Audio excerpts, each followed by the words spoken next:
I'll counter your selling with a buy. Wait, do you not have one? Oh, I do. Oh. We'll talk about it. It's fine. Oh, okay. Save it for the pod. Save it for the pod. I wanted to call you so bad like 2 hours ago and talk about Eve. Oh, yeah, well. And it took everything I had to send that follow-up message and go, no. We'll save it for the pod. I mean, if only we had some vehicle by which to talk to each other about things. Some outlet to discuss this over. Save it for the pod. Welcome back to Pride and Accomplishment. I'm Chris. And I'm Jason. This is episode 49. Are we going to do something special for episode 50? Or are we just going to let that happen? Or I don't know if we're supposed to do something special or... 50 does feel like a very momentous number, although I kind of wonder why we don't go with like 52, because that's like a year, although this hasn't been a continuous year of podcasting here. And we're not weekly. And we're not weekly anymore. That's true. Like if we were weekly, I would kind of get that, but like we're not. So 50 is that nice round number. Okay. All right. So 50. What do we do for 50? Probably absolutely nothing, but I'm just excited that we're almost there. Yeah, that is pretty exciting. It's been a long road and we're almost there to 50. We'll do a little bit of navel gazing next week, maybe. Oh, that's a good topic. Maybe get ready for that next time. Some look backs. Maybe we'll get super fancy with the editing and everything. Oh goodness. I'll start finding some little like, harp music so we can do flashbacks. A quick topic at the top of the show. This show comes out. It will be released May 13th on Thursday, if everything goes perfectly. On May 14th, I am going to sequester myself starting at about 4 p.m. In my house and closing all the curtains, and then probably spending the next 48 hours straight playing Mass Effect Legendary Edition. I am right now. I'm not really there yet. My mind's not really kind of on board yet, but I have been so looking forward to this game getting remastered. I know you're not like, you haven't played Mass Effect before, and it's just not this, like, it's just this memory for me from my childhood on like these amazing games. And just Commander Shepard was like that first character where I was just like, wow, I really feel powerful and like important, and like, I really started to identify with like the RPG element of it. So I'm excited about Mass Effect Legendary Edition. Comes out May 14th. And I think that's all I will be doing that entire weekend. All right. Well, we'll make sure that you've like eaten and slept or something. I'll give you a call. Thanks. It's interesting what you said about the first character that you really identified with. I'm trying to think of what that was for me, because I played a lot of, I had a Sega Genesis. I mean, that was my first big system, and like an old NES. And so, Mario and Sonic and whatever, they're not very, they're fun to play, but they're not really identifiable. You don't feel like, yeah, I'm Mario, I'm a plumber, right? You don't really have that identity with the character.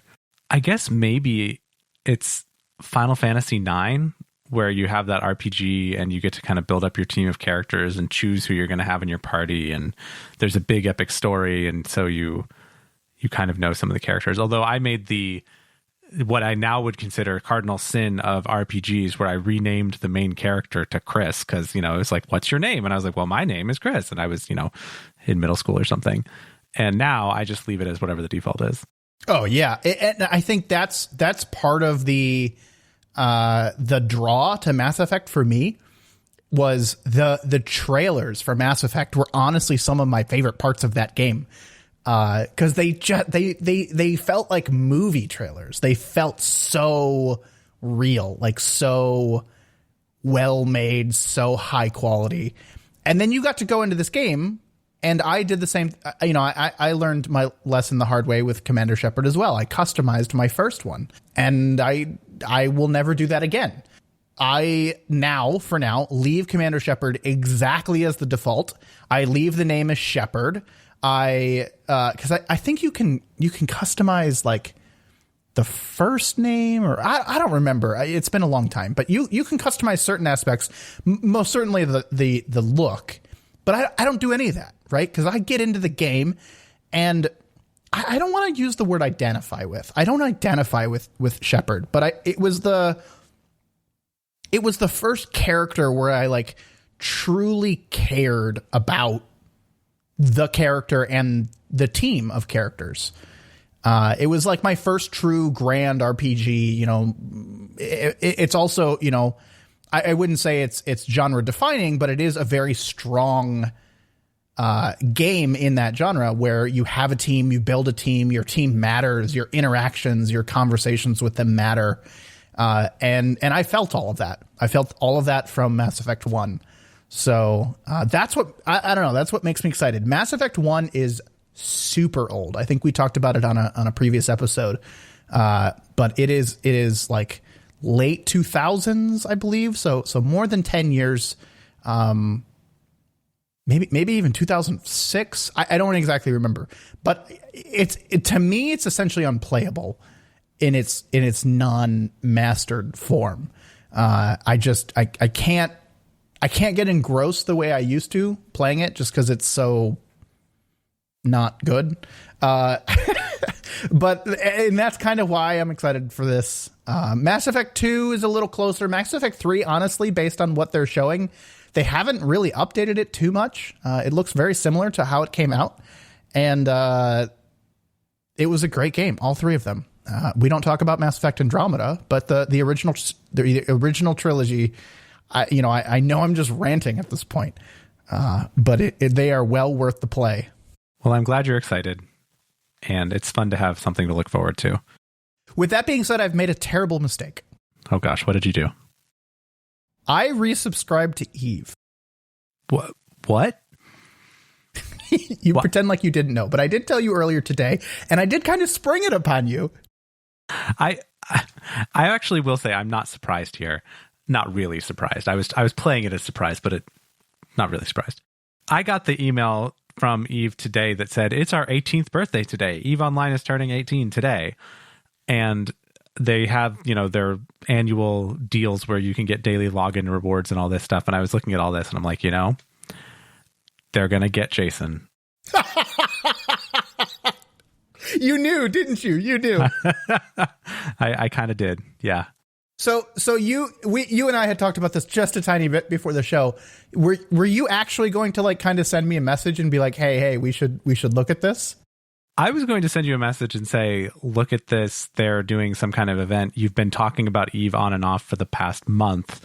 Maybe this is a chance to give it another try, or at least to get a bunch of free skill points so that you don't feel behind. Because that was one of our recent conversations was, can I ever play Eve if I didn't play it from day one 15 years ago, 18 years ago?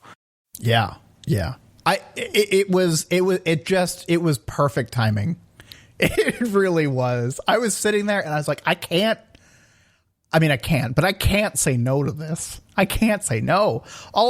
Worst case scenario, I just log in every day. And click the little button. Yeah. Yeah. And click the button. But I know I want to do more than that. And I had been talking about it even without the rewards. So as soon as they sweeten the deal, I only subscribed for 1 month, which, that's normal for me. Only subscribe for 1 month at a time. But being the person I am, I subscribed on 2 different characters. So, you can't leave one hanging. Of course not. So you're getting a lot of free stuff. The biggest thing for me is about 500,000 skill points, which I think is roughly 2 months worth. Is that right?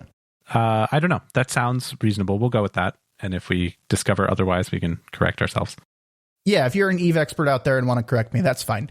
But it's just a lot, and it's a lot all at once. And I felt compelled to do it. And until May 14th, I think I might give it another try. I want to get involved in a corporation. I want to try nullsec stuff a little bit. I didn't not enjoy it. I just felt like I didn't get very deep. So this time I think I'm going to try to get very deep into Eve somehow, whether that be with a corporation and really, really understand kind of the ins and outs of that, or whether that gets, get a little more vertically integrated into the industry on actually mining, refining, building, and selling materials rather than just kind of mining and then selling the ore. I don't know. I know I want to get a little deeper into something. And I'm going to take the next 30 days minus Mass Effect to do that. I'm really excited for you to do this and really try to get into it, because my best time I had with Eve was probably when I was in a corporation, and I would go participate in corporation mining operations, or, we had a buyback sheet where they would post the prices that the corp would buy your stuff for. And so you'd put your stuff in a certain hangar and like fill out a sheet, and they would send you money. And it was pretty cool, like, to have that sense of like order and infrastructure around your Eve playing.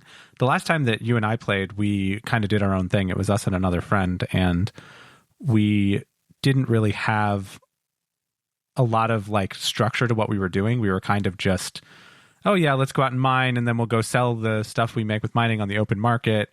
And that actually doesn't get you the best prices. The best prices come from corporations who will basically have better refining skills than the open market. And so they'll buy the raw ore before you refine it, and they'll buy it at a slightly better price than the market because it's easy for them to get, and they don't really have to transport it, and they don't have to like worry about it. So that is a nice way to do it. Plus then you feel like you're helping people, and you feel like you're, participating. My thing is I don't get into the PvP side of it very much, and it stresses me out because I don't feel like I'm particularly good at it. Like, I get very like hair trigger nervous, and so I don't know what to make of that. But I guess it doesn't matter because I have not subscribed back to Eve yet. So, we'll see. We'll see. We'll see. We'll see.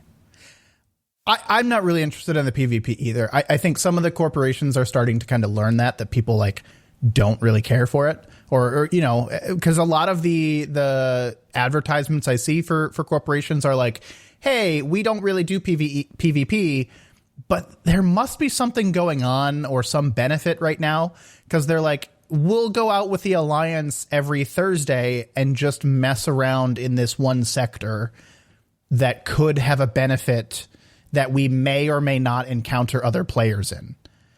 And they're kind of saying it in the way that like they'll supply you with a ship because overall it benefits the Corp to do this, or it benefits the Alliance to do this. And they really just need pilots and people present. And I like the idea of, hey, we'll go with a group. There's literally no pressure. We supply you with the ship, and we may or may not encounter other players. If we don't, we capture the objective and move on. I like that. I think that level of pressure is probably good for a non-PvPer. Okay, well, that actually sounds interesting, dang it. Maybe let me try it one week and I'll let you know, because that's kind of what it was billed as. So I will see if that is true. I think the way that I'm going to play this or treat this is, let me see, after your Mass Effect binge, if you go back to Eve. That's a good one. That's a good way to say it. And if that is the case, then I will consider it again. But I think that from now until then, right, we're, a week away from, as we record this, we're a week away from Mass Effect. As you listen to this, it's tomorrow. I don't need to get myself all worked up and interested in doing something and then have Jason disappear into Commander Shepard land for who knows how long. I mean, the whole thing can only last so long. I mean, it is a story game, and I'm excited to play it. I mean, we're kind of going backwards in the agenda here, but I'm excited to play it because it's a story game, and I typically won't replay it that much. So I will have to have something to go back to. And, right now that back to is probably Eve. I don't know. You're probably right to wait, though. Eve has done a good job here, though. They have done, if they are, their marketing team on point, sent me an email, got me to resubscribe. They're going to get me to log in. I mean, I've literally set an alarm on my phone to log in every day to make sure that I've gotten my Eve reward. They have done a darn good job in getting people to re-engage, or at least me. I've always found them to be pretty good. And the previous times that I've resubscribed to EVE have typically been around campaigns that they were doing for either multiple character trainings or like a discounted bundle of a couple of months of the game time. Omega, I guess they call it. Mm-hmm. So yes, I do like their marketing angle and the way that they run frequent promotions, because I mean their game has been around for 18 years at this point. Like most of the people that are playing are either diehard fans or people that kind of just boomerang in and out like me. So I think they know their audience. Yep. But you've been mentioning that they've actually made a bunch of changes to EVE in the last little while, which is what was actually getting you interested into it, right? Yeah, so I'm the weirdo that likes to track video game economies even when I'm not playing them. That is weird. I don't know enough to like have a podcast about it or do a YouTube series about it, but I keep track enough where like when there's something big, the YouTube recommendation algorithm knows to recommend me the EVE industry changes episode on YouTube. So yeah, EVE finished, I think, this massive transformation in its economy in its industry. For those that have played, it sounds like they're trying to utilize planetary interaction a little bit heavier, and it's kind of shaking up the blueprints. For those that don't play EVE, over 18 years, the economy has changed. The amount of resources, the kinds of resources, the way you gather them. As they added more and more features to the game, they added moon mining and, this planetary interaction stuff where you could build resources on a planet. It's actually really cool. It's like almost like a long-term RTS game. Yes, it's a set and forget money-making endeavor, I would say, but it requires care and feeding at least once a week. Yeah, and it's really cool how it ties into the base game, right? You kind of have this, like, it's not 2D because you're on a globe, but like you have this map that you kind of control, and you can send resources up to a customs office that's in space that you then have to pick up with your ship and maybe transport to another planet so that you can build like higher level things that require resources from multiple planets. And then none of these resources were really used for anything that existed before these resources were introduced. So, shipbuilding has been a thing since the game came out, and it didn't utilize these resources from planetary interaction. Well, that changed. They had kind of been building up to this for the last year. And just this, past month, they implemented a change that they kind of like changed all of the requirements of the blueprints for building mostly higher level stuff, think like large battle cruisers and, like Titans and things like that. Real big ships or things like that. And they started to include these new kinds of resources in those blueprints, and it is causing quite a ruckus. Did you say ruckus? Ruckus. Oh boy. The prices are kind of all over the place. It looks like things are going up as much as like 5 times in price. And that's for ships or for materials? Mostly finished goods like ships. But it's also changing the demand on some of the resources, right? For the longest time, the easiest resource in the game to acquire, Veldspar, right? We can debate how easy it is, but like it was a high sec material. It produced like the most, common byproduct, tritanium. It was the highest priced. It was the best thing to mine. And it just didn't really make sense, right? Because it was one of those things that was low risk, high reward, and that's kind of not what EVE does. So I wouldn't say it's like massively changing that price, but I would say it's balancing it a little better in that, yeah, Tritania or Veldspar is still good to mine, but it may not be the best thing to mine. Does this mean that if I come back and start trying to mine, I'm going to have to go places where my ship might actually get blown up? Yes and no, maybe, but that's not always a bad thing. And maybe you'll have a corp at your back to protect you. Yes, that might be a requirement if I'm going to go out and do that kind of thing. Because when you have a 200 million ISK ship to fly around, I'd rather not lose that. Yeah. I mean, for those that play, and for Chris, from a high sec perspective, Plagioclase is the highest profit per cubic meter, just because it's the resources that it gets is, it's a little bit higher tier. Some of it's in lower or null sec areas. Veldspar is still good. It's not bad. It's just per cubic meter, not the best anymore. I do miss playing the mining game there, where you'd fly out to a system and go mine a bunch of stuff and work through the logistics of like getting it back to a base and like dual boxing it so that you could have your like freighter character help you, or like having a dedicated freighter person. I do miss all of those things. Like that was a very fun. I get a strange enjoyment out of that, and even doing it by myself, I'll like put on a TV show or something, and as long as nobody shows up in my system and freaks me out, that actually works really nicely to kind of catch up on TV. I tried to do that. I did log in about a week ago, and just, without subscribing or anything, I played like the free version, and I just tried to like play the game and like mine real fast and then kind of chill, but also at the same time to watch a TV show. I don't remember what TV show I was watching. I literally remember nothing about the TV show I was watching. Wow. I couldn't tell you what happened. I couldn't tell you. Man, I wish I knew what show it was. Was it Ted Lasso? No, I would never do that to Ted Lasso. God, what was it? Mythic Quest? No, I wouldn't do it to Mythic Quest either. Oh.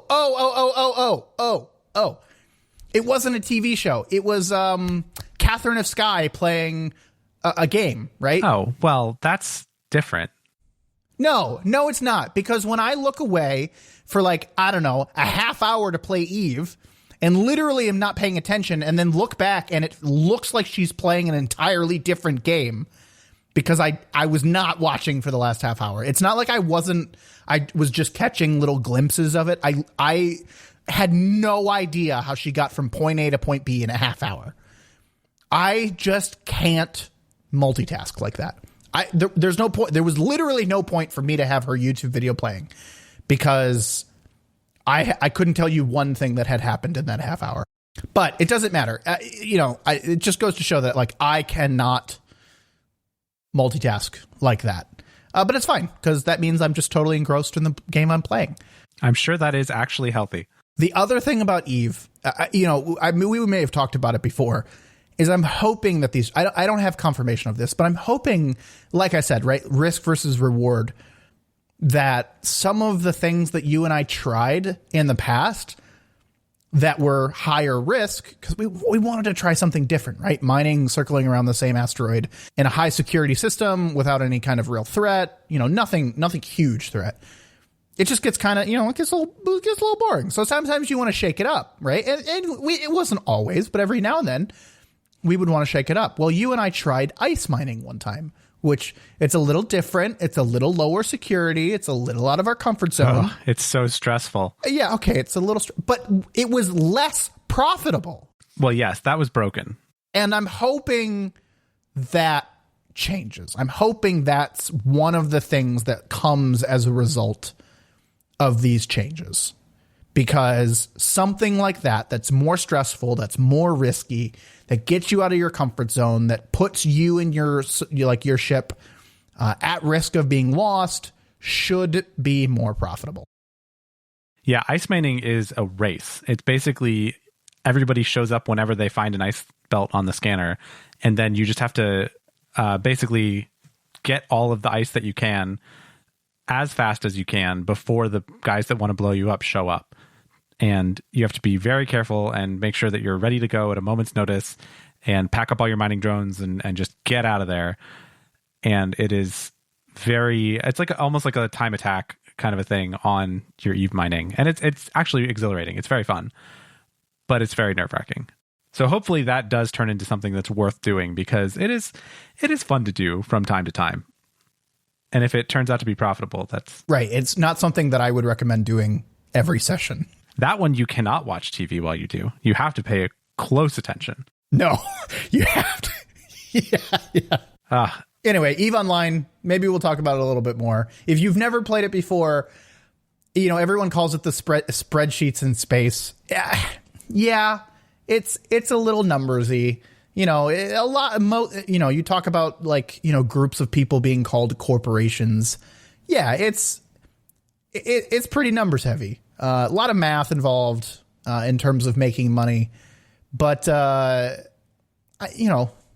wouldn't say that spreadsheets are required. I would say if you enjoy spreadsheets, the game is probably fun for you. If you don't, then I don't know. I could go either way. It is a really pretty space game. Its movement and combat style is different than a lot of other games that I've played in the past. It's much more like click to go here, click to action, perform this action until you can't anymore. But it is real time. So it's a nice mix between kind of point click issue orders. It's a nice mix between like an RTS and a space simulator. I like flying spaceships in EVE way more than I like flying spaceships in Elite Dangerous, if that tells anyone anything. Yeah, Elite Dangerous being kind of first person direct control and EVE being a much more RTS kind of direct, like looking down from up top and directing. Yeah, in Elite Dangerous, I have to know which way is up. In EVE, I can press a button and it shows me the tactical view where I can see everything on the starfield in 2 dimensions. Happy 18th birthday, EVE, and we'll see if I'm still playing or if I get Chris to play next time on P&A. If we keep talking about it, it's going to be tough to resist. But I am sticking with after Mass Effect. We'll check back in. Sticking with the theme of the episode, is Mass Effect coming on EA Play Pro? Ooh, I have not pre-ordered it, so I would sure hope so. I mean, it's not like they're going to run out of them. I am 95% sure it is coming with EA Play Pro. I am 95% sure it is not coming with EA Play. Oh, I'm sure. Yeah, they don't. Yeah. But it may be on EA Play in 6 months. You have EA Play Pro. You should try it. I have EA Play Pro. Yeah, that's what I'm saying. That's why I'm asking. It's because I bought it for Star Wars Squadrons and It Takes Two, basically, and to play Jedi Fallen Order, which I never did. And then they took all the games that I wanted to play and put them on the one that comes with Xbox Game Pass for PC. And so now I don't really need to keep paying for it. But since I have this good through October, I will give Mass Effect a try, maybe. Yeah, you should at least try it. I think if it's free, it's worth trying. Yeah, the price is right. It's already paid for. So it is now around 9 p.m. And at 5 o'clock this afternoon, Jason's put a message into our shared chat about P&A things with the note, selling Switch. And I thought to myself, he isn't, is he? Well, he probably would. Yeah, this sounds like a Jason. Okay, all right. I'm not surprised anymore. I guess I'll have to wait till the podcast to hear about why and what this is. So, Jason, what is going on? So I put this in here because I truly did want to talk to you about it. But I went to dinner with my brother today, and he goes, "Yeah, I sold my Switch." And I was like, "Oh, well, that makes sense. Like, of course you sold your Switch. You don't play it, and you got higher than retail value for it. He got like $400 for it." Wow, that is expensive for a Switch. Exactly. So I'm sitting here thinking at dinner, I was like, I definitely have to talk to Chris about this before I do anything. But I'm sitting here and I'm saying, is there any reason for me to keep my Switch at this point? I have not played it in over a year. I have not bought any games for it recently. I like it. Like, I like the Switch, but there's a number of things that's kind of like pushing me to sell it. One, it sounds like an upgraded Switch may be coming out at some point. And if I were to sell mine now, get $400 for it, it's not like I'm going to put the money towards a new Switch, but in the end, it kind of like balances, right? That I could eventually buy the upgraded Switch if I wanted to. I don't play it. So like there's nothing kind of preventing me from selling it. And I wanted to see what you thought about that. So I will say my initial reaction, as I sort of described, was to kind of guilt you into not doing it. And the more I thought about it, I was like, you know what? We're different people. We have different priorities. It's okay. I personally, okay, well, there's a few things about me personally that are probably coming into play here, but I don't get rid of old game systems, right? I mean, I have in my house right now, I have a GameCube and a Wii U and a PS3 and a PS4 and a PS5. Like, I have all of these old systems. My parents have my Sega Genesis and my NES and my PS1 and PS2, which if they were ever going to get rid of them, I would take them into my house and keep them. But so like, I'm more of a digital historian about these things. And yes, the Switch is not old. It's not like antique. It's not, history per se. But I would just be like, but then how will I play my Switch games? Like, if I don't have a Switch, what if I want to play Super Mario Odyssey? Or what if I want to play Breath of the Wild, which I did never finish, by the way? Like, I wouldn't be able to play those games if I didn't have a Switch. And that to me is a big red flag. But then when I think about you, I'm like, well, Jason he's told me he doesn't play a Switch. Like, I don't know that there is a reason to keep it if you don't enjoy it and you don't want it. And the only other thing that I would say is it the kind of thing though that you would be like, I'm going on a trip, I'm going to buy a Switch tomorrow before I go on my trip on Thursday? Like, is that the kind of thing you try to do? Because I think right now the reason the price is so high is that it's difficult to get a Switch. So like, it would be hard to replace if you wanted it quickly. It's not just something you would go to a store and get. I mean, I will say this. I have been on a number of trips since owning my Switch, and I've taken it on a number of trips, including some extended business trips where I was gone for a couple weeks, right? Where I could have used it very easily in a hotel room playing Breath of the Wild or Odyssey or anything like that. And I've never used it. I have played the Switch. I've played about halfway through Breath of the Wild. I have beaten Mario Odyssey. I didn't do any of the extra stuff, but I played the full story. I have played Splatoon 2 with you. Yeah, that was fun. That was really cool. But I just don't see a compelling reason to keep it because of my lack of use of it. And really what I was looking for is like, is there something I'm not seeing on the horizon that says, hey, now is not the right time to sell it? There's a reason everyone wants it right now. I think the reason everyone wants it, well, is partially because they can't get it. But there's things like, new Pokemon Snap, and there's some new RPGs that have just come out on the Switch that I don't really care that much about, and I know you don't really care for JRPGs.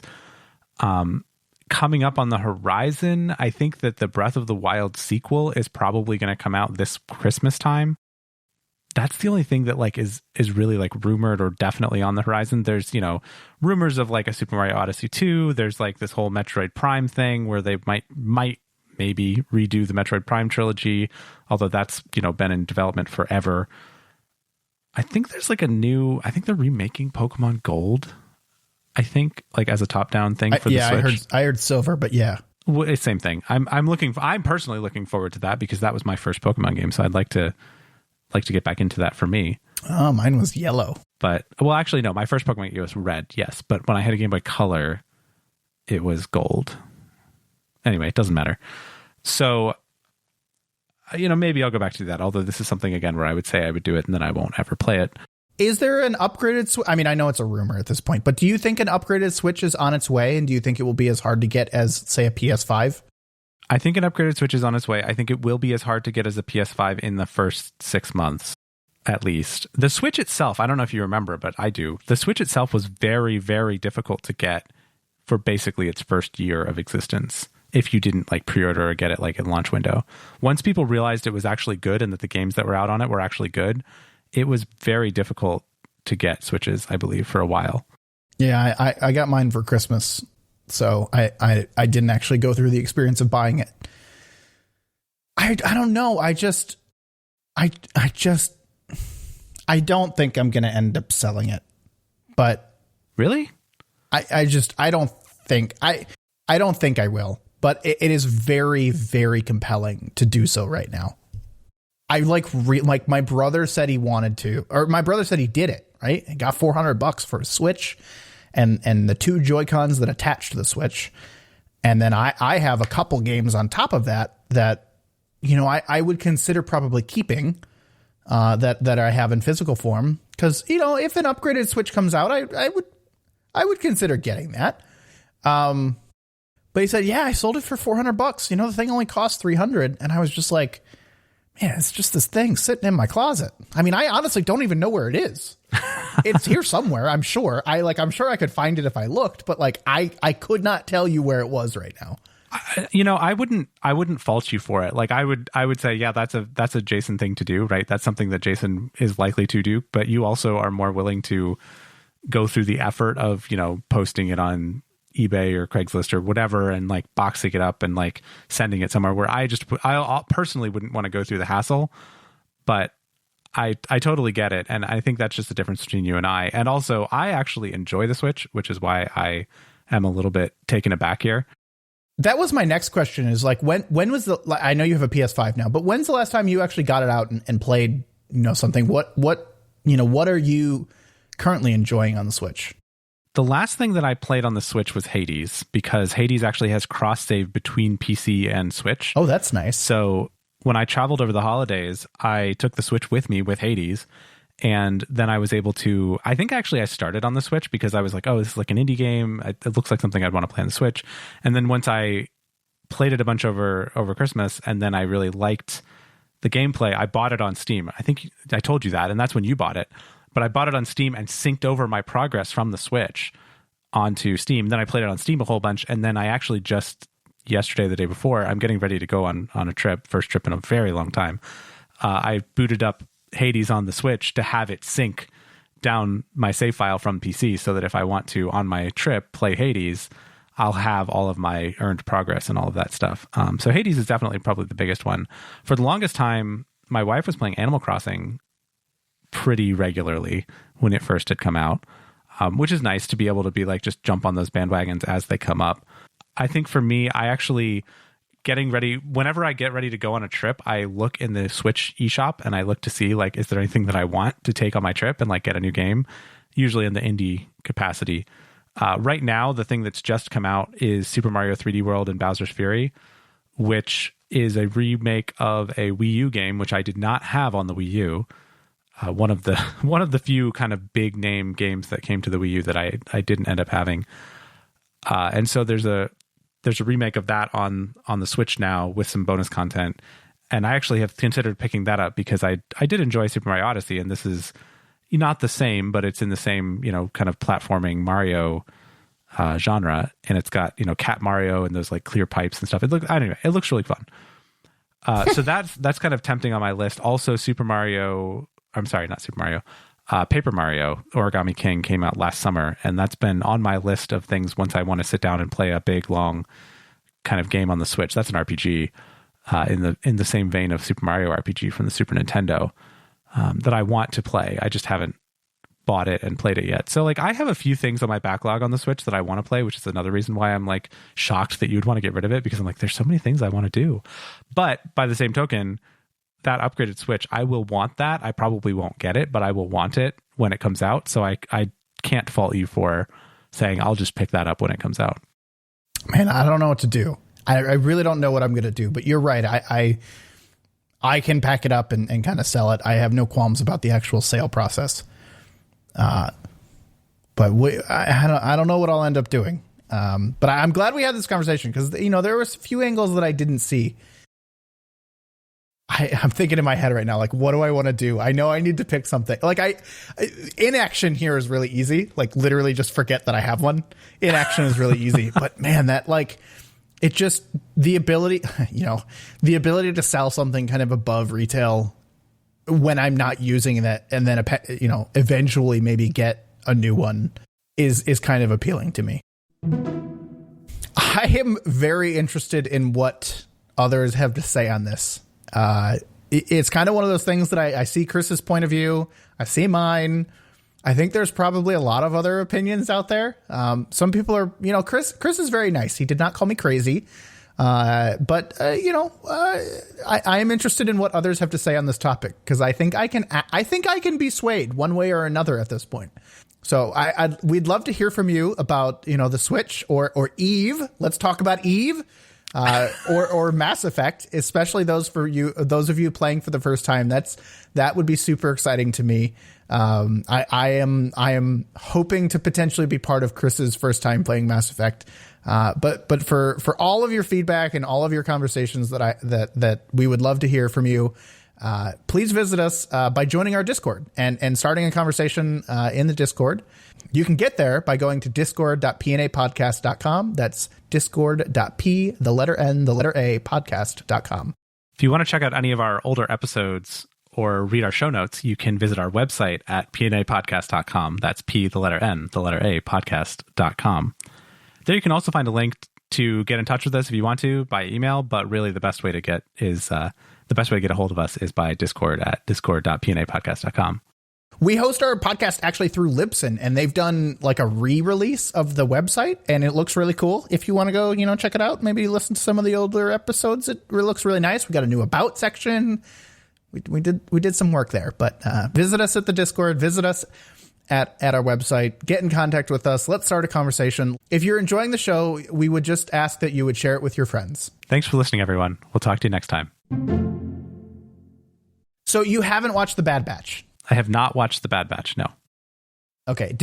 Have you seen like the Clone Wars, all of them or a portion of them? I think we've talked about this on the show before, but I have seen 1 or 2 episodes of Clone Wars, and like it's the first 1 or 2 episodes. The one that specifically reminds me is where Yoda goes to meet this dude, and then there's like all the little clone troopers, and they're getting hunted by Dooku's bad guys on this planet, and Yoda's supposed to be this ambassador guy, and it's like the first episode. And I've seen it like 4 times. I'm pretty sure that is like the first episode.